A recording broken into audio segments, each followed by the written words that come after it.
प्रश्नावली 7.1 का ये 12वां सवाल है। इसका हमें समाकलन ज्ञात करना है। x की घातांक 3 माइनस एक्स की घात 2 प्लस एक्स माइनस 1 बटा में x माइनस 1 लिखा है। तो हमें ये जो बटे में इसमें यहाँ x माइनस 1 है, ये भी x माइनस 1 है, तो इधर भी हम क्या करते हैं, x की घात 3 x की घात 2 में से x की घात 2 कॉमन लेकर सरल करते हैं। तो हम लिखेंगे समाकलन का प्रतीक है, यहाँ x की घात 2 और x की घात 3 है, छोटी घात x की घात 2 है, 2 को उभयनिष्ठ पद माना, इसको बाहर लिखा, 2x की घात 2 का भाग इसमें दिया तो गया x बार, और x की घात 2 का भाग इसमें गया 1 बार। यहाँ x की घात 3 में भाग देते तो x बार भाग जाता है। यहाँ दोनों में कुछ भी कॉमन नहीं आ रहा तो अपन तब से क्या लेते हैं, 1 लिखते हैं, और 1 का भाग x में x बार गया, 1 का भाग माइनस 1 में गया 1 बार, और बट्टे में लिख दिया हमने x माइनस 1 और यहाँ लगा दिया dx।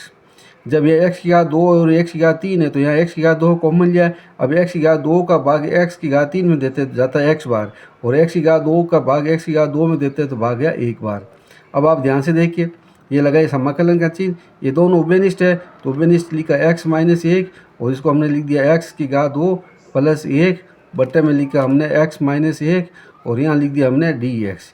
ये पद आपस में कट गया, पीछे हमारे पास क्या बच गया, x की घातांक 2 प्लस 1 और ये dx, बीच में प्लस है, इसका मतलब 2 पद है। इन दोनों पदों को हम क्या करते हैं, अलग अलग समाकलन करते हैं। तो यह लगाएंगे समाकलन का चिन्ह, x की घात 2 यह आ गया dx, प्लस इस a का भी समाकलन करते हैं तो यहाँ लगा दिया dx।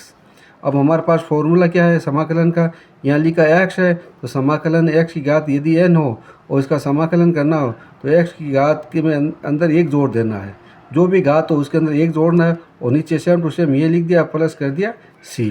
अब आप ध्यान से देखिए, ये हमारे पास x की घात ये 2 है, यहाँ पर n की जगह हम क्या लिखेंगे 2, 2 के अंदर 1 जोड़ देंगे और नीचे भी ये सेम टू सेम लिखेंगे 2 प्लस 1, प्लस यहाँ लिखा हमारे पास dx है तो यहाँ इसका घात समाकलन क्या हो जाएगा, x हो जाएगा, और यहाँ जोड़ दिया हमने c जोड़ दिया।